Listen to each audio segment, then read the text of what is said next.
Good evening and welcome to World Now at 4. I am Aynan Lubem. First, let's talk the headlines. On the headlines, Osinbajo attends first FEC meeting after surgery. Ebola vaccine doses arrives East Congo. On the world stage, US strikes Iran-backed groups facilities in Syria. While on sports, Falcon player listed in Sweden clash with Belgium. And now the news in detail. Vice President Yemi Osinbajo, for the first time after he sustained a fracture in the leg while playing squash, attended the Federal Executive Council meeting on Wednesday. The meeting, which took place at the council chambers at the State House, Abuja, was presided over by President Muhammadu Buhari. Earlier, Osinbajo received a warm welcome from ministers and presidential aides present, who took turns to welcome him back to the cabinet meeting. Also attending the meeting physically was the Secretary to the Government of the Federation, Boss Mustapha, Chief of Staff to the President, Ibrahim Gambari, and the National Security Advisor, NSA, Babagana Monguno. The Head of Service of the Federation, Folashade Yemi Esan, and other ministers are participating online in the weekly council meetings from their various offices in Abuja. And now to the Federal Fire Service, where it has confirmed and approved the promotion of over 2,000 officers of the service. This was made known in a statement signed by the Comptroller General, that is CJ, of the service, Abdul Ganiyu Jaji, and made available to Hills TV reporters in Abuja, the nation's capital. He stated that the promotion is in line with the fulfillment of conditions and advancement of the Civil Defense, Correctional, Fire and Immigration Service Board, CCFIB. Jaji further noted that 363 officers were promoted, while 2019 were advanced, ranging from the rank of Assistant Superintendents of Fire and Deputy Superintendents of Fire respectively in the promotion. The CG has ordered the heads of commands and departments to decorate all officers in their respective commands and departments, and congratulated the newly promoted officers and wished them well in their endeavors. He also appreciated the Minister of Interior, Rauf Aregbesola, who also doubles as the chairman of the board, and other members of the Civil Defense, Correctional, Fire and Immigration Service Board for their salient roles in upgrading of his officers, saying the elevation is of great significance to his administration, being the first and coming early in his tenure. The Economic and Financial Crimes Commission has secured the conviction and sentencing of the Director of Logistics of the National Association of Nigerian Students, Federal University, Oye Ekiti Chapter, Adeyemi Israel Abiodun, to 1 year imprisonment for internet-related fraud. The offenses, according to the Anti-Corruption Agency, bordered on impersonation, obtaining money under false pretense, obtaining property by false pretense, and forgery, contrary to sections 419, 467, 484, 516, and 508 of the Criminal Code Law, Cap 38, Laws of Oyo State, 2000. Head Media and Publicity of EFCC, Wilson Wajaren, who disclosed this in a statement made available to newsmen on Wednesday, explained that the Ibadan Zonal Command of the EFCC prosecuted the cases. The NANS leader is among 40 persons convicted on separate one count before 4 judges of the Oyo State High Court in Ibadan. When we return, news from other parts of Africa. Stay with us.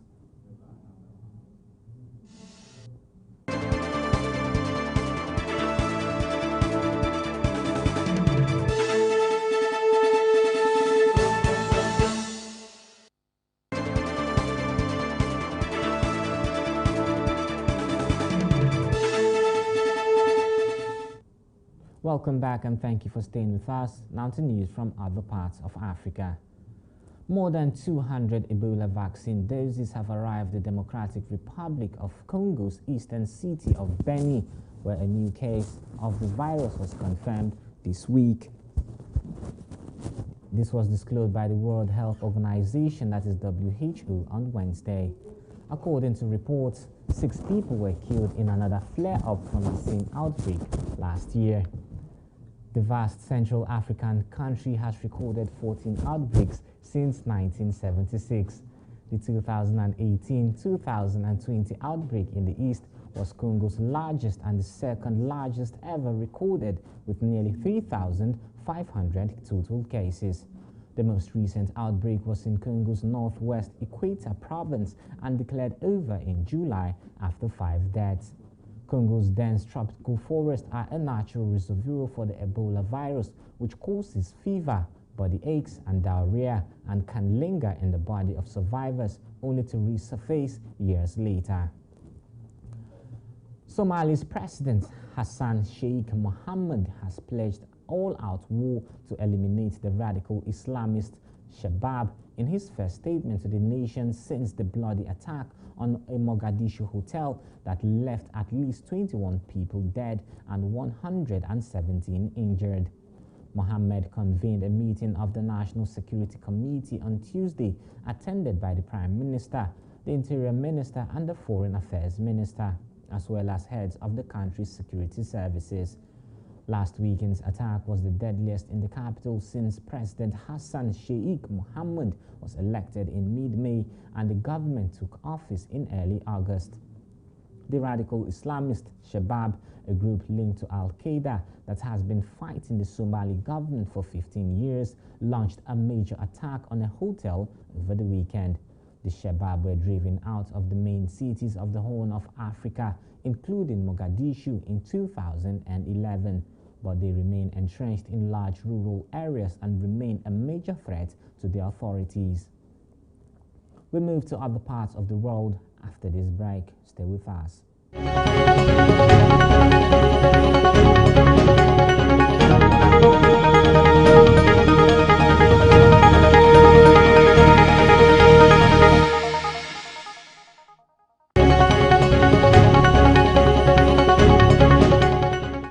Welcome back and thank you for staying with us. Now to other parts of the world. Syria, used by groups affiliated with Iran's Islamic Revolution Guards Corps, IRGC. According to U.S. military official, the U.S. strikes took place early today and were conducted by 2 F-15 and 2 F-16 jets and 9 ammunition and storage bunkers in Deir al-Zur province, which was hit, adding that the plan had been to hit 11 bunkers, but the jet did not drop bombs on 2 of them because people were seen walking nearby. According to reports, President Joe Biden ordered the strikes to defend and protect U.S. forces in Syria following several attacks on them planned on Iran-backed groups. A monitoring group said 6 fighters guarding the bunkers were killed. And on 15 August, 2 drones attacked the Al-Tanf garrison in the southern desert, and rockets landed near the Green Village base in Deir al-Zur. Neither attack caused any casualties. And now to Taiwan. Taiwan's defense ministry on Wednesday said as China continues its military activities near the island, 2 Chinese fighter jets flew across the median street of the Taiwan Strait, which usually serves as an unofficial barrier. According to the report, Taiwan Defense Ministry said 12 Chinese aircraft and 5 Chinese ships were detected operating around Taiwan on Sunday, including 5 aircraft that crossed the Taiwan Strait median line as Beijing continued military activities near the island. China has been carrying out drills near Taiwan, which it claims as Chinese territory, despite strong objections from the government in Taipei since earlier this month following a visit to the island by U.S. House of Representatives Speaker Nancy Pelosi. As people take refuge indoors from the searing heat engulfing the country's southwest, The lights are out along a once bustling boulevard in a tourist spot at the epicenter of China's hottest summer on record. Temperatures as high as 45 degrees Celsius, 113 Fahrenheit, have forced authorities to impose power cuts to cope with a surge in demand for electricity, partly driven by people cranking up the air conditioning. On the streets of Chongqing, a city of 30 million, locals line up for mandatory COVID test in the wee hours of the morning, keen to avoid long queues in the scorching heat of the day. According to a resident who pleaded anonymity, she took shelter in a local ballroom during the day, a spot particularly busy as the elderly seek shelter from the sun, and while away the hours dancing under a dimmed light. The power shortages have now forced locals to scale back their use of air conditioning, making life a struggle. We now move to business news after this break. Stay with us.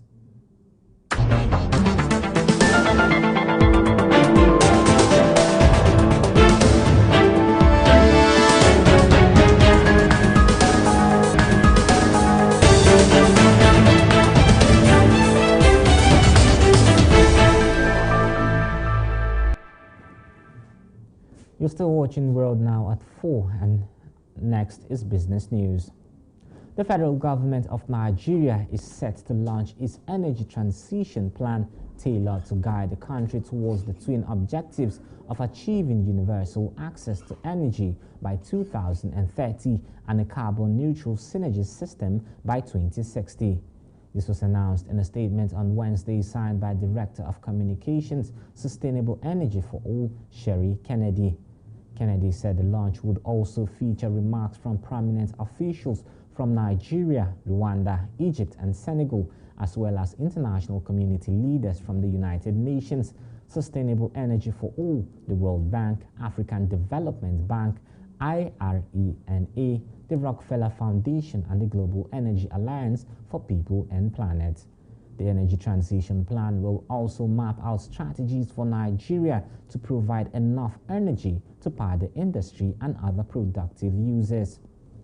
Also, the plan is supported by Sustainable Energy for All, and of course, Vice President Yemi Osinbajo will lead other stakeholders to launch the Energy Transition Plan in Abuja, Nigeria's capital city. And now moving to business on the world stage, Peru's Consumer Protection Agency on Wednesday says it is suing a Spanish oil giant over a huge oil spill which blackened beaches off the coast of Lima in January. The spill, which Peru called the worst ecological disaster around Lima in recent memory, leaked more than 10,000 barrels into the Pacific Ocean. The civil lawsuit seeks $3 billion, that is 2.54 billion for environmental damage and $1.5 billion for damages to locals. The accused company has denied responsibility. However, an underwater oil pipeline owned by the company caused a spill on January 15. It happened when an Italian-flagged tanker was unloading at Lampapilla refinery. The Spanish company initially said the spill was caused by sudden and extraordinary waves produced by the volcanic eruption in Tonga. However, it later blamed the oil tanker. Still to come on World Now at 4, it's sports. Stay with us.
very good evening to you and welcome to Sport News on World Night 4. I'm Richard Badung. On the news, Super Falcons player Evelyn Ije has been handed an invitation to Sweden under-23 women's national team ahead of their clash against Belgium. Evelyn Ije, 20, in July 2021 trained with the 9-time African champions in their 8-day training camp in Vienna, Austria, after she was under the surprise call-up alongside a younger sibling, Josephine Ije. Evelyn Ije and her younger sister Josephine are daughters of former Nigerian striker Peter Ije, who carved a niche for himself at Malmo FF in Sweden. Right from that story now, following the all-star of Nigeria's Falconets from the ongoing 2022 FIFA Under-20 Women's World Cup in Costa Rica, midfielder Esther Oyenezide has not recovered from the shock defeat. Oyenezide, one of Nigeria's best legs at the tournament, disclosed that she is yet to get over the defeat as they gave a high hope of going all the way to the final, but admitted being grateful to God for the opportunity to appear in a first FIFA World Cup. Despite winning all their group games and getting maximum 9 points, the Falconets lost 2-0 to the Netherlands in the quarterfinal of the competition. The skillful midfielder scored 3 goals for Nigeria in the competition.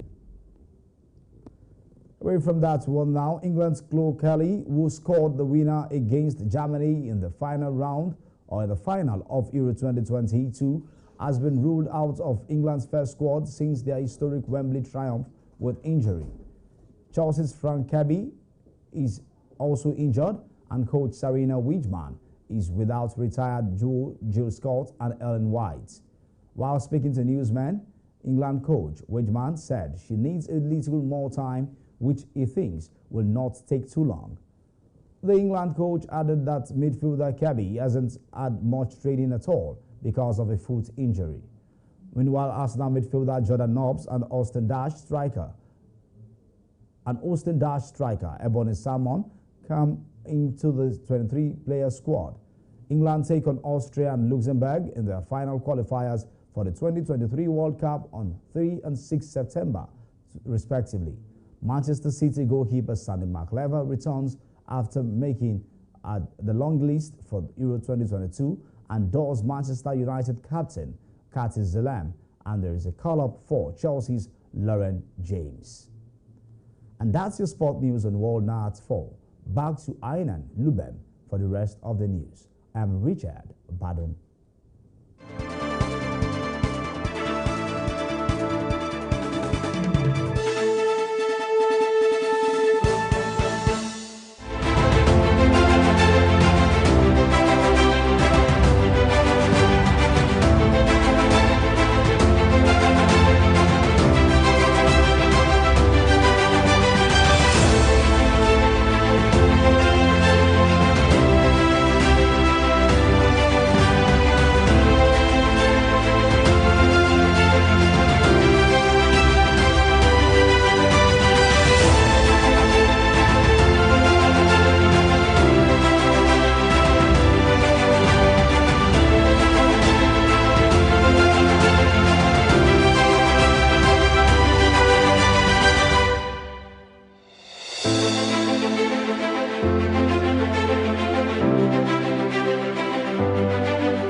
Thank you so much, Richard Badung, for the wonderful sports news. And now to the rest of the bulletin. President Wasiu Afolabi, popularly called Askari warned that scrapping fuel subsidies without locally produced fuel would further escalate inflation, endanger industries, and increase the hardship of Nigerians. OPC also demanded that the government must equally tame the galloping prices of cooking gas, domestic kerosene, and aviation fuel, lamenting that the price of diesel has also skyrocketed from 190 naira to 810 naira per litre. Afolabi said this had a negative effect on industries and transportation, with attendant high cost of goods and services.